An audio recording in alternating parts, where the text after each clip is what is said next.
ಬಹುಶಃ ಸ್ವಲ್ಪ technical issue ಆಗಿದೆ, ಪ್ಲೇ ಮಾಡೋದಕ್ಕೆ ಸಾಧ್ಯ ಆಗ್ತಾ ಇಲ್ಲ. ಮುಂದಿನ ಹಂತದಲ್ಲಿ ಖಂಡಿತವಾಗಿಯೂ ಅದನ್ನು ನಾವು ಪ್ಲೇ ಅಪ್ ಮಾಡ್ತೀವಿ. ಹರಿದಾಸ್ ಭಟ್ರ ಹತ್ರ ಮಾತನಾಡಿಸ್ತಾ ಹೋಗೋಣ. ರೈಟ್, ಅದಕ್ಕಿಂತ ಮುಂಚೆ ರವಿ ಪಾಂಡವಪುರ ನಮ್ಮ ಜೊತೆ ಲೈವ್ನಲ್ಲಿ ಜಾಯಿನ್ ಆಗಿದ್ದಾರೆ. ಓಕೆ, ಸದ್ಯಕ್ಕೆ ಸಾಧ್ಯ ಆಗ್ತಾ ಇಲ್ಲ, ಅವರನ್ನ ಕನೆಕ್ಟ್ ಮಾಡ್ಕೊಳ್ಳೋದಕ್ಕೆ ಸಾಧ್ಯ ಆಗ್ತಾ ಇಲ್ಲ. ಆದಿಪಾಡಿ ಹರಿದಾಸ್ ಭಟ್ರನ್ನೇ ಮಾತನಾಡಿಸ್ತಾ ಹೋಗೋಣ. ಪ್ರಾಣ ಪ್ರತಿಷ್ಠೆಯ ಬಗ್ಗೆ ಆಗಲೇ ಇಬ್ರು ಕೂಡ ಮಾತನಾಡ್ತಾ ಇದ್ರಿ. ಅದರ ಜೊತೆಗೆ ಮತ್ತೊಂದು ಪ್ರಮುಖವಾದಂತಹ ಕಾರ್ಯಕ್ರಮ ಅಂದ್ರೆ ನೇತ್ರೋನ್ಮಿಲನ ಅಂತ ಹೇಳ್ತಾರೆ.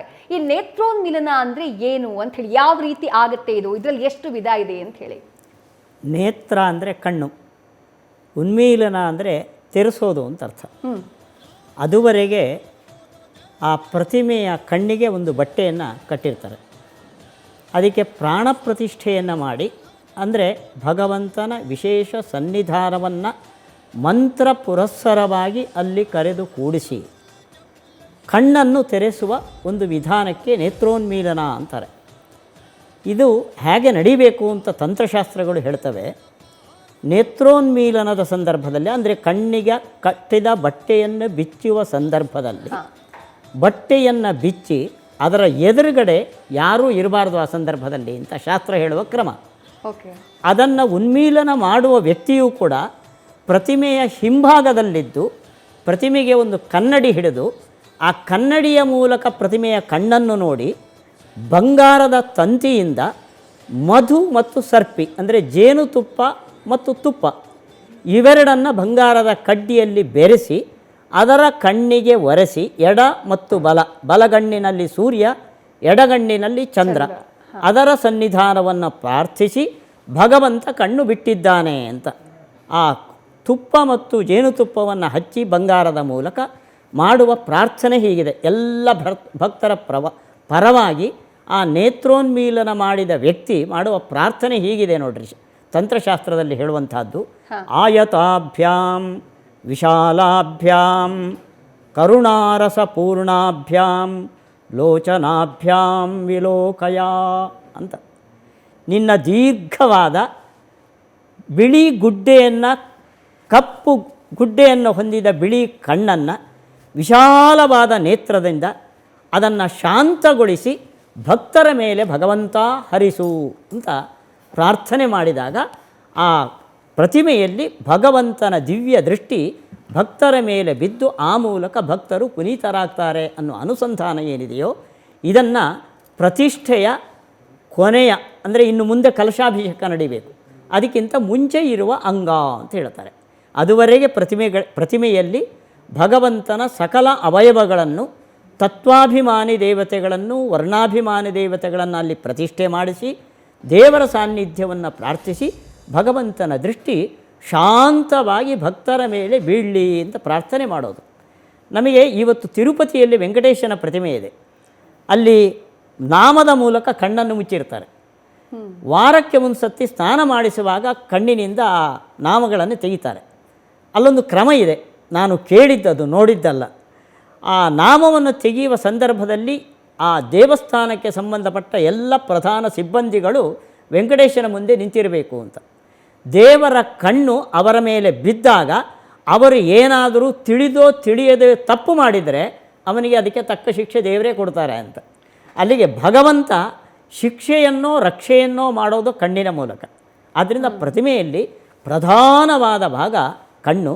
ಅದನ್ನು ಅದುವರೆಗೆ ಕಟ್ಟಿ ಅದನ್ನು ಉನ್ಮೀಲನ ಮಾಡಿದ ಮೇಲೆ ಭಕ್ತರು ಅವನ ಕಣ್ಣಿನ ದೃಷ್ಟಿಗೆ ಪಾತ್ರರಾಗಿ ಪುನೀತರಾಗ್ತಾರೆ. ಆದ್ದರಿಂದ ತಿರುಪತಿಗೆ ಹೋದಾಗ ನಿಮಗೆ ಆ ಜರಗಂಡಿ ಆ ರಶ್ಶಿನಲ್ಲಿ ಪೂರ್ಣ ಭಗವಂತನ ದರ್ಶನ ಆಗದಿದ್ದರೂ ಕೂಡ ಮುಖ ಅವನ ದೃಷ್ಟಿ ನಮ್ಮ ಮೇಲೆ ಬಿದ್ದರೆ ಅದು ನಮ್ಮ ಯಾತ್ರೆಯ ಸಾರ್ಥಕ ಅಂತ ನಾವು ಅಂದ್ಕೊಳ್ಬೇಕು ಅಂತ ಈ ಸಂದರ್ಭದಲ್ಲಿ ತಿಳಿಬಹುದು. ರೈಟ್. ಗೆಸ್ಟ್ಗಳನ್ನು ಮಾತನಾಡಿಸ್ತಾ ಹೋಗೋಣ. ಅದಕ್ಕೂ ಮೊದಲು ಮೈಸೂರಿನಲ್ಲಿ 111 ಅಡಿಯ ಸೈಕಲ್ ಪ್ಯೂರ್ ಅಗರಬತ್ತಿಯನ್ನ ಈ ರಾಮ ಮಂದಿರದ ಪ್ರಾಣ ಪ್ರತಿಷ್ಠಾಪನೆ ಹಿನ್ನೆಲೆಯಲ್ಲಿ ಸಿದ್ಧಪಡಿಸಲಾಗಿದೆ. ಸ್ಥಳದಿಂದ ನಮ್ಮ ಪ್ರತಿನಿಧಿ ರವಿ ಪಾಂಡವಪುರ ಲೈವ್ನಲ್ಲಿ ಜಾಯಿನ್ ಆಗಿದ್ದಾರೆ. ರವಿ, ಅಲ್ಲಿ ಸಂಭ್ರಮ ಯಾವ ರೀತಿ ಆಗಿದೆ? ಎಷ್ಟು ಹೊತ್ತಿಗೆ ಆ ಅಗರಬತ್ತಿಯನ್ನ ಹೊತ್ತಿಸುವಂತಹ ಕೆಲಸವನ್ನ ಮಾಡಲಾಗುತ್ತೆ? ನಾನು ಕೇಳ್ಪಟ್ಟೆ ಅರುಣ್ ಯೋಗಿರಾಜ್ ಅವರ ತಾಯಿ ಅದನ್ನ ಹೊತ್ತಿಸಲಿದ್ದಾರೆ ಅಂತ ಹೇಳಿ, ಅಂದ್ರೆ ಬೆಂಕಿಯನ್ನ ಅದಕ್ಕೆ ಹಚ್ಚಲಿದ್ದಾರೆ ಅಂತ ಹೇಳಿ. ಹೇಗಿದೆ ಸಂಭ್ರಮ ಅಲ್ಲಿ ಅಂತ ಹೇಳಿ?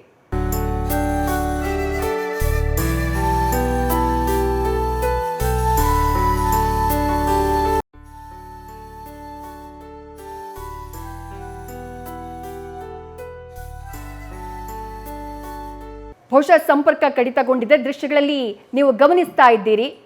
ಸಂಭ್ರಮ ಸಡಗರ ಮೈಸೂರಿನಲ್ಲೂ ಕೂಡ ಯಾವ ರೀತಿಯಾಗಿದೆ ಅಂತ ಹೇಳಿ 111 ಅಡಿ ಉದ್ದ ಇರುವಂತಹ ಸೈಕಲ್ ಪ್ಯೂರ್ ಅಗರಬತ್ತಿಯನ್ನ ಸಿದ್ಧಪಡಿಸಲಾಗಿದೆ.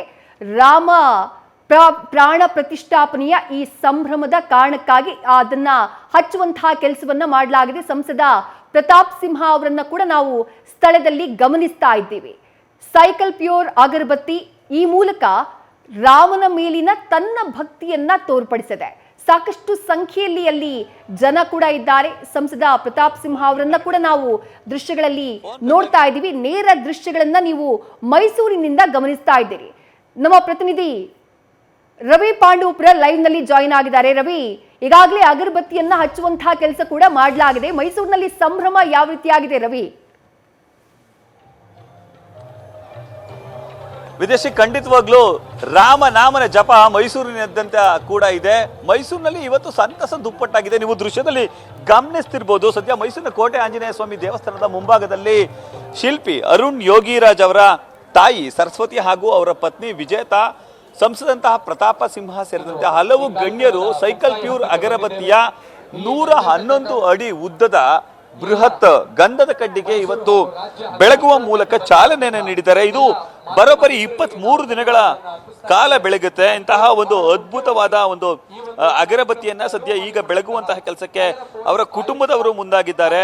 ಇನ್ನು ಈ ಒಂದು ಅಗರಬತ್ತಿಯನ್ನ ಸೈಕಲ್ ಪ್ಯೂರ್ ಅಗರಬತ್ತಿ ಸಂಸ್ಥೆಯವರು ಆಯೋಜನೆ ಮಾಡಿದ್ದು ಇವತ್ತು ಅದನ್ನ ಹೊತ್ತಿಸುವಂತ ಕೆಲಸಕ್ಕೆ ಮುಂದಾಗಿದ್ದಾರೆ. ಅಖಂಡ ಜ್ಯೋತಿ ಹೆಸರಿನಲ್ಲಿ ಅಗರಬತ್ತಿಯನ್ನ ಹಚ್ಚಿ ಈಗ ಸಂಭ್ರಮವನ್ನ ಪಡ್ತಿದ್ದಾರೆ. ಇನ್ನು ಈ ಅಗರಬತ್ತಿಗೆ ಜೇನು, ಕೊನ್ನೇರಿ ಗೆಡ್ಡೆ, ತುಪ್ಪ, ಗಂಧದ ಪುಡಿ, ಗುಗ್ಗಲು, ಸಾಂಬ್ರಾಣಿ, ದೇವನಾರು, ಇದ್ದಿಲು, ಜಿಗುಟನ್ನ ಬಳಸಿ ತಯಾರನ್ನ ಮಾಡಿದ್ದಾರೆ. ಸಂಸ್ಥೆಯ ಮುಖ್ಯಸ್ಥರಂತ ಆರ್ ಗುರು, ನಿರ್ದೇಶಕರಾದ ಕಿರಣ್ ರಂಗ, ವಿಷ್ಣು ರಂಗ, ಅನಿರುದ್ಧ ಸೇರಿದಂತೆ ಹಲವು ಗಣ್ಯರು ಸದ್ಯ ಭಾಗಿಯಾಗಿದ್ದಾರೆ. ಈ ಒಂದು ಗಂಧದ ಕಡ್ಡಿ ಬರೋಬ್ಬರಿ 23 ದಿನಗಳ ಕಾಲ ಉರಿಯಲಿದೆ. ಹೀಗಾಗಿ 2 ಗಂಟೆಗಳ ಅನುಮತಿಯನ್ನ ಪಡೆದುಕೊಂಡಿರುವಂತಹ ಕುಟುಂಬಸ್ಥರು ಕೋಟೆ ಆಂಜನೇಯ ಸ್ವಾಮಿ ದೇವಸ್ಥಾನದ ಬಳಿ ವಿಶೇಷ ಪೂಜೆಯನ್ನ ಸಲ್ಲಿಸಿ ಈಗ ಅಗರಬತ್ತಿಯನ್ನ ಬೆಳಗುವಂತ ಕೆಲಸಕ್ಕೆ ಮುಂದಾಗಿದ್ದಾರೆ. ಇದಾದ ಬಳಿಕ 2 ಗಂಟೆ ಬಳಿಕ ಇದು ಅರಮನೆಯ ಒಳಭಾಗದಲ್ಲಿ ಪ್ರವೇಶವನ್ನು ಪಡೆದುಕೊಳ್ತಾರೆ. ಬರೋಬ್ಬರಿ 23 ದಿನಗಳ ಕಾಲ ಈ ಗಂಧದ ಕಡ್ಡಿ ಉರಿಯೋದು ವಿಶೇಷ ಅಂತ ಹೇಳಿದ್ರೆ ತಪ್ಪಾಗ್ಲಿಕ್ಕಿಲ್ಲ. ಮೈಸೂರಿನ ಶಿಲ್ಪಿ ಆಗಿರುವಂತಹ ಅಂದ್ರೆ ಶ್ರೀರಾಮಲಲ್ಲಾ ಮೂರ್ತಿಯನ್ನ ಅರಳಿಸಿರುವಂತಹ ಅರುಣ್ ಯೋಗಿರಾಜ್ ಅವರ ತಾಯಿ ಹಾಗೂ ಪತ್ನಿಯವರೇ ಇದನ್ನ ಈಗ ಸದ್ಯ ಬೆಳಗುವಂತ ಕೆಲಸಕ್ಕೆ ಮುಂದಾಗಿದ್ದಾರೆ. ಸದ್ಯ ಮೈಸೂರಿನಲ್ಲಿ ಸಂಭ್ರಮ ದುಪ್ಪಟ್ಟಾಗಿದೆ. ಕಾರಣ ಮೈಸೂರಿನ ಶಿಲೆ, ಮೈಸೂರಿನ ಶಿಲ್ಪಿ, ಜೊತೆಗೆ ಈಗ 111 ಅಡಿ ಉದ್ದದ ಅಗರಬತ್ತಿಯನ್ನು ಕೂಡ ಬೆಳಗ್ತಿರೋದು. ಜೊತೆಗೆ ಮೈಸೂರಿನ ಬೀದಿಗಳಲ್ಲೂ ಕೂಡ ರಾಮನ ಜಪ ಹೆಚ್ಚಾಗಿ ಕೇಳಿ ಬರ್ತಿದೆ. ವಿದ್ಯಶ್ರೀ, ಥ್ಯಾಂಕ್ ಯು ರವಿ ತಮ್ಮೆಲ್ಲ ಡೀಟೇಲ್ಸ್ಗೆ. ನ್ಯೂಸ್ ಫಸ್ಟ್ ನಿರ್ಭೀತಿಯಿಂದ ನಿಮ್ಮ ಪರವಾಗಿ.